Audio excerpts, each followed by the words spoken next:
If you're a Christian and you've ever had a conversation about God with an atheist, chances are it went something like this. Hey, here's some evidence for a supernatural creator. No, that just happened by random chance. Here's some evidence for naturalistic evolution. No, that was created by God. Here's some evidence for the resurrection. No, that was just a hallucination. Here's some evidence for natural selection. No, God. The conversation just goes in circles. But why does this happen?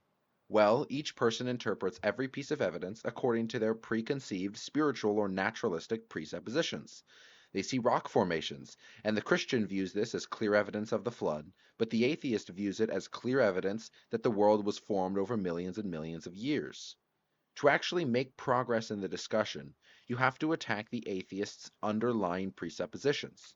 This is aptly called presuppositionalism or the transcendental argument. I will give two well-known applications of this philosophy, as well as a third lesser-known line of reasoning. A couple quick mentions before we begin. First, I credit Cy Ten Bruggencate, a Reformed apologist and theologian, and Total Truth by Nancy Pearcey for my knowledge of much of the philosophy that I give here. I will link Bruggencate's apologetics documentary, How to Answer the Fool, in the description, as it's been incredibly helpful for me on this topic. Presuppositionalism developed within the Reformed tradition with Cornelius Van Til and later with apologists like Greg Bahnsen and Bruggencate. Second, as I've hinted at, this is not supposed to be a one-stop shop for presup apologetics. I just want to introduce you to the subject and give you blueprints to use. Last, I cannot stress enough that no apologetic will be 100% effective at converting unbelievers. No matter how sound your reasoning and the Word of God may be, some people's hate for God outgrows their logical faculties. Do not let this discourage you from preaching the gospel as much as you can. Now, let's begin. Our first common transcendental argument we will cover has to do with epistemology, a branch of philosophy concerning how we know what we know. The core of this argument lies in how the atheist answers the question, do you know anything? If the atheist answers yes, then you push them for justification of their claim. Ask the atheist, how can you know anything? And they'll probably respond with something along the lines of, my senses and reasoning. But this is where we start to dig deep. Ask them, how do you know your senses and reasoning are valid? If they start to appeal to their own thinking or to their experiences, remind them that that is a circular argument. You cannot verify your senses and reasoning by using your senses and reasoning. It's here where some atheists start to fumble a bit. They cannot know that their senses and reasoning are valid, then they cannot know that they're not in the matrix or a brain in a vat being fed thoughts. Many articulate atheists will attempt to flip the argument back onto you and argue that you cannot trust your senses and reasoning as well, which we'll come back to in the last section of the video. Popular atheist Matt Dillahunty gave this answer in a debate with Cy Ten Bruggencate. On their continued reliability at producing effective results. Bruggencate hit the nail on the head with his response. It never ceases to amaze me that you don't see the folly of that answer. Because the thing is, he says on their continued reliability. How does Matt know whether they've been reliable in the past? How does Matt know they're reliable now? How does Matt know that they're going to be reliable? Do you know why? Because he uses them to prove it. This connects to the naturalist philosopher David Hume's insightful idea that inductive reasoning lacks basis, as it fallaciously presupposes that the past proves the future. A classic illustration of this is positing that because I have never died in the past, therefore I will never die in the future. Although Hume was an atheist, examples like these show us how all truth is God's truth. This discussion gets at an important point to highlight in this argument, which is the infallibility of the Christian authority and the fallibility of the atheist authority. Since the atheist cannot verify that his senses and reasoning are valid, nothing exists above it, proving that it is his ultimate authority. Nevertheless, the atheist will still admit that his senses and reasoning are not always correct, destroying it as an adequate supreme authority. If your ultimate authority could be wrong, then you cannot explain anything about the world. You would have no reason to trust that authority, because you would have no way of knowing if it was valid. It doesn't take a philosopher to see how this worldview completely collapses at this point. But what if the atheist takes a different turn at the start and claims that he cannot know things? Here you once again embody the Socratic state of mind and push the atheist with constant questions. Ask, do you know that you know nothing? If they answer yes, then the contradiction there is apparent. They do know something.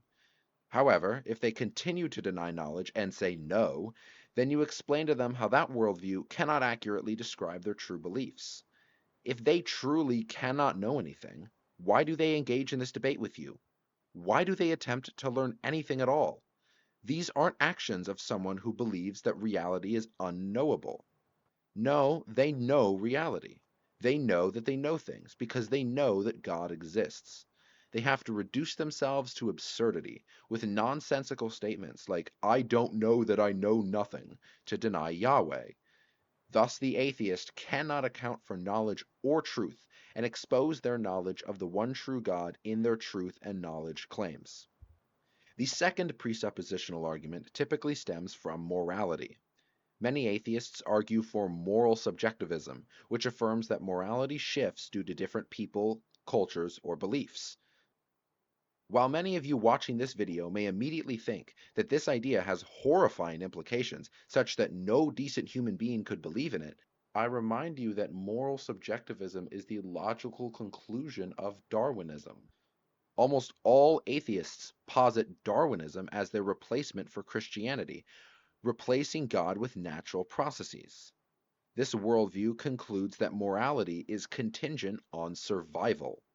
Actions are quote unquote moral if they help an entity survive and pass down in generations. The problem with this, beyond the obviously appalling implications, is that it doesn't actually explain anything. Under the evolutionary worldview, opposite actions like killing someone versus taking care of them can both be explained as survival mechanisms by which humans have lasted for millions of years. Neither action is quote unquote moral, nor does one have any kind of preferability to the other. Again, this does not mischaracterize the philosophy of Darwinism, yes, it is a philosophy, in any way. This train of thought logically follows from the idea that only natural processes form the world as we know it today. However, many atheists will try to give some kind of standard for what is moral. I've heard many from if it feels good and doesn't harm others to if it is a mutual agreement between rational persons to ensure peace and prosperity. Challenging this comes down to constantly asking them to define their terms or providing counterexamples of immoral actions that fit their standard of morality. Asking questions like, who defines what a rational person is? Who decides what is harmful to others? And what makes something peaceful and prosperous? Challenge the atheist by making them try to get super granular in their answers. However, you will notice that no matter what answer the atheist gives, there is always something open for interpretation that someone could theoretically use to justify doing awful things. You can also attack this by asking them why certain atrocities, like the Holocaust or 9/11, were objectively wrong, and then using the above method of questioning to display the inadequacy of their explanations. The point you're trying to show is that any worldview that doesn't appeal to God as its ultimate authority collapses into an infinite regression of explanations and definitions of terms. Without God as the end-all be-all of your worldview, you cannot ultimately explain how anything is moral or immoral. However, some atheists will make the relatively astute argument that the Christian cannot know whether he is just dreaming up God. To answer this, let me give you one last transcendental argument that not many of you watching likely know about. This argument stems from ontology, which concerns the nature of being. Some of you may have heard of Anselm's ontological argument for God's existence, but this argument is mostly unrelated. This argument is ontological because it argues that the nature of God as an ultimate authority logically excludes the possibility that you or I are dreaming him up. It deviates slightly from the presuppositionalist mold as it begins with the phrase, if God exists, but I still think it's an incredibly helpful transcendental argument. As a syllogism, the argument goes something like this. Premise 1. If God exists, then he is the ultimate authority. If X, then Y. Premise 2. If I'm dreaming up God, he is not an ultimate authority. If Z, then not Y. Premise 3. If God exists, I cannot be dreaming up God. If X, then not Z. Conclusion. If God is the ultimate authority, I cannot be dreaming up God. If Y, then not Z. This is indeed similar to Anselm's ontological argument, which states that since God is that which nothing greater can be conceived, and existing in reality is greater than existing in your mind, then God must exist in reality. However, my argument does not seek to prove God's existence by itself, but rather to verify him as an ultimate authority.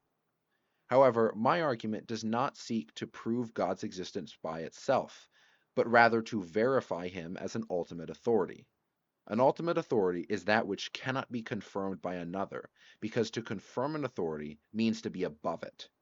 When the atheists ask you to verify God as an authority, he is presupposing that man's senses and reasoning are the only way to get to truth. You can use this ontological argument to show how God is the only way to get to truth, putting the nail in the coffin of the atheist worldview and proving the beautiful truth of Christianity. Thank you for watching this video. As always, comment anything you think I missed or anything you would like to add. Click on the video here if you're interested, and subscribe if you found my content helpful, instructive, and/or thought-provoking. Goodbye, and stay always reforming.